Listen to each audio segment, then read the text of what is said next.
All right, so how to sell more by probing. I made over $1,400 in a single day by simply probing in my sales calls, right? Instead of me just yapping, I just probe them into whatever they're looking for. It is so easy. As soon as you figure this out, as soon as you master this, I promise you, your closing rate is gonna increase. You're gonna make so much more money by simply making a small fix. But first, let's talk about the biggest mistake in a sales call. Just in general, just saying words or phrases that will take away your authority. For example, saying, if you don't mind me asking, don't say if you don't mind me. What do you mean if you don't mind? You're the one taking control of the call. Don't say please. Don't say any of those or yes sir or any of, no. As soon as you say those words, you just lose authority on the call and they're not gonna listen to you. And then number two, pressuring the prospect and trying to convince them to buy. Trying to convince them out of their situation. They hop on that call already convinced. So if you're trying to convince them about something, then you already lost because something in that call made them unconvinced. Why would they hop on that call if they're not convinced already? So when they hop on that call, your goal is not to convince them, but to guide them. And then number three, relying on scripts instead of positioning yourself. That is honestly the most important thing, right? Always position yourself one step ahead of the prospect. Don't make yourself on the same level as the prospect. Put yourself in a position where he's coming to you. You're asking the questions to him and he's giving you every information that you would like. Okay, so now since we got down the mistakes and what you should not do on a sales call, let's talk about the power of probing. Essentially what I mean by rage baiting. When rage baiting them or probing, whatever you want to call it, the goal of this is to find the real problem. What are they truly going through?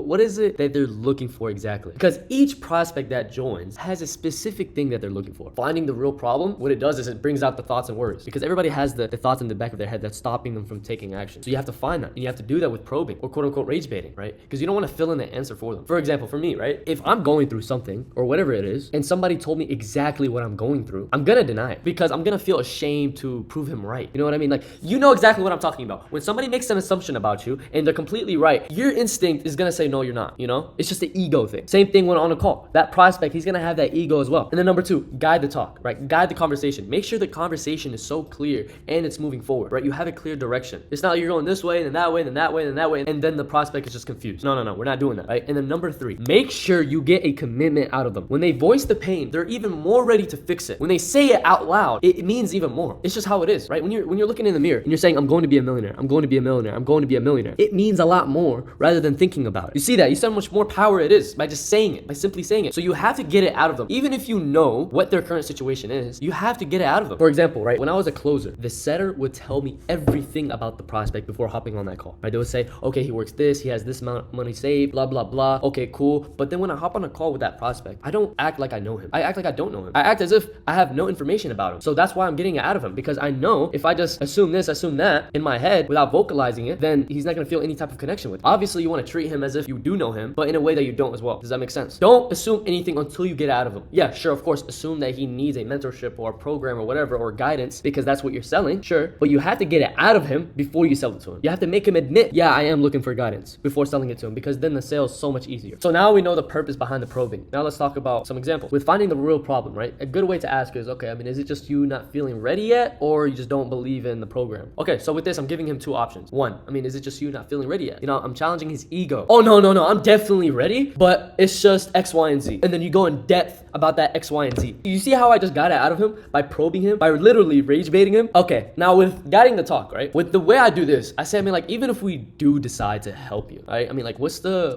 results that you even expect to see next month? See how, like, I'm making him qualify? Like, even if we do decide to help you, that hurts his ego. It kind of pisses him off. It makes him want to prove himself. That's the point of these probing examples, right? Is to get it out of them naturally. You see, when a guy has an ego and he says, yeah, I'm making 15K a month. Yeah, it's good. Oh, 15K profit? Or are you talking about a week? I'm confused. Oh, a month. Okay, like, is that revenue or profit? What's going on? Oh, no, that's full revenue. Okay, so how much is that profit? Oh, you're like 7K. Oh, wow. You see how, like, I just hurt his ego? You gotta probe these guys. So then number three, right? The win commitment. I mean, how much longer are you planning to let this problem control you before you take control? You see how I just challenged him with that? Like, how much longer are you gonna have it control you? I'm telling him that, hey, look, like, this is controlling you right now. And his ego is gonna get the best of him. See what I'm saying? It's the same thing every time. That's what you have to do with every question. But the only way you can do this is if you even have control. If you don't have control of the call, you're not even able to do this. All right, so with maintaining control, you have to make sure you control the frame, right? Make sure the choice is in your hands, so they play on your terms. They're playing with your rules. You're the one asking the questions. Never, ever ever answer somebody's question. Like, for example, let's say if they ask you, like, how much is the program? How much is it? Yeah, for sure. Before I even get to that, are you just worried that you can't do it, or is it just like a value thing? Oh, no, it's just a value thing. Okay, cool. Like, bro, like, I'm just trying to understand really more so your situation so then I can get more in depth about it later on. Was that cool? Yeah, that's cool. Okay, then move on to the next. That's exactly how you maintain control. Make sure you never answer the prospect's questions. Answer it back with another question. That's simple. You see how I did with that scenario? I didn't answer his question. I just gave him back another question. And then number 2, with those unclear excuses they give you, they say, I just don't have time, or whatever whatever bullshit they give you. Make sure you spill it out of them, what they really mean. Every excuse they give, there's a true meaning behind it. So, for example, a prospect would tell me, yeah, I just never had the time. What do you mean you never had the time? Like, you just didn't have an hour out of your day. Get in depth about it. You see how I'm challenging him right there, right? I'm challenging him. Okay, like, what, bro? You just never had the time. What do you mean? Now he's like, oh shit, like, I feel ashamed of myself. Let me prove myself. Probing. Keep probing. Then number 3, call out the hidden authority issues. Expose what the true problem is. A lot of people, they love just blaming it on other people. It's the easiest thing to do. So what you have to do is isolate that way of thinking to them. Say, hey, look, bro, the real problem is not that, it's this. Make sure they know really, truly that they're the one making the decision, nobody else. They're the one that's responsible of their life. That's how you maintain control. So let me just show you guys some examples of what I really mean. Like I just said right here, right? Like, how much is it? Okay, is it just because you can't do it, or is it just a value thing? Challenge them, and then you give them 2 options. Okay, number 2, right? They say, I just never have the time. Oh, okay, like no time to prioritize your goals? Or like, what do you mean? You see how I'm rage baiting him. So then number 3, I gotta ask my wife. Okay, cool. Is it just can't make decisions on your own, or what's going on? Oh, no, I definitely can, but I just gotta ask my wife out of respect. Okay, cool, like out of respect. What do you mean by that? And then just go in depth about it. Ask him, okay, cool, did you not have her in mind going into the call? Oh, no, I did. Okay, so why didn't you bring her? You see, I'm probing them, like I'm making sure that they admit that they don't need their wife. Number 2, you have to make them admit that they did have time. Number 1, make sure that, hey, look, even if I did give you the investment, it wouldn't change anything. Get it out of them. That's the point with the rage baiting and probing. You have to get it out of them. It's just what it is. That's how sales is. You guide them, you don't force them, you don't pressure them, you don't convince them, you guide them. It's all a status game. You can't guide them to the direction if you have no authority on the call, if you're not the one setting up the rules. They answer to your frame, not the other way around.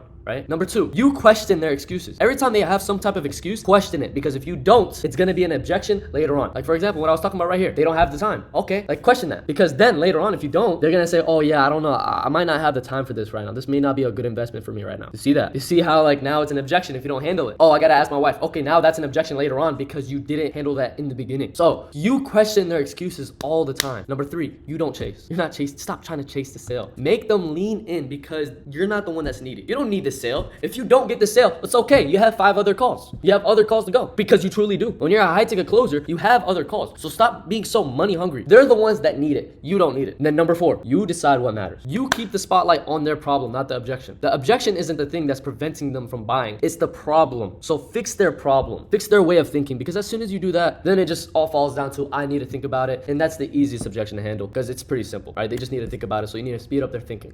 That's it. Then why does it work, right? Because when you hold the frame, they just naturally listen to you. You see, right now, you're listening to me. You know that I'm authoritative because with the way I'm speaking, this is exactly how I am on a sales call. I'm not any different. Then number 2, it flips the power. Instead of you chasing them, they're working themselves to prove it to you. For example, let's talk about number 2. I say, oh, you just never have the time. Oh, like you don't have time to prioritize your goals. Now they're proving themselves to me. And then number 3, okay, cool, like you just can't make decisions on your own. Now they're proving themselves. And then now, number 3, right? It just kills the excuses. Because these excuses, they're gonna build up over time. Because once you challenge them, right, the objection is just not gonna hold up. It's gonna die off. And then number 4, it builds respect. The number 1 thing in everything is respect. It doesn't matter if it's sales. It doesn't matter if it's a teacher in the classroom. Whatever it is, everybody needs respect. And people aren't gonna respect you if you don't provide value. It's just how it works. That's just how life works. And now look, I understand, right? I'm telling you rage bait, probing, whatever it is, right? I'm telling you to do this. But the biggest mistake that you could possibly do while doing this is just overdoing it. Coming off cocky instead of confident. Do not come off cocky. Do not come off as a dickhead, right? Just be brutally honest with them. Because at the end of the day, you're with them. You're not against them. You have to make it clear that you're with them. Right? For example, you tell the prospect, hey, Mr. Prospect, like, look, I'm with you, right? I'm genuinely trying to help you, but X, Y, and Z. Acknowledge and then reframe. That's what you have to do with every time you do this. Okay, then number 2, not backing it up. Trying to hold status without genuinely having real value. Everything you say, you have to back it up. With what I'm saying right now, I'm backing it up. I know how to back it up because I can genuinely sell. If you're on that call and you're just blowing shit out, you're just saying shit, they're not gonna respect you, right? If you're just throwing numbers out there, they're not gonna respect you. So say things that you genuinely stand stand on. And it all falls down to sales 101. Never sell something that you don't believe in. So whatever you're selling, if you genuinely believe in it, sell it with conviction and with actual evidence. And it would be impossible that you don't get the sale, because at the end of the day, you can actually back it up. And then number 3, don't break character. Just because he says something funny or like he's an actual cool ass guy or some shit, don't be all friendly and shit with him, because then you lose authority. You have to stick with it. I'm not saying play a character or play some persona. No, you have to keep your authority as much as possible. Then number 4, last but not least, making it personal. You're not attacking them, you're attacking the problem, you're attacking the issue. So make sure it's clear that you're doing that, because at the end of the day, we are here to genuinely change their life. We're here to change the trajectory of their life. You know how many lives I've changed? That's why I love this shit, because I'm genuinely changing lives with my personal brand, with my YouTube, and on a sales call. The way I speak on my TikToks and here on my YouTube is exactly how I speak in person and exactly how I speak on my sales call. And that's exactly how you should sell. You sell the future version of themselves, the person that they want to be. So that should be the end of the video. If there's anything specific you guys want me to go over, let me know. I'll make a whole video on it, whatever it is, and appreciate y'all.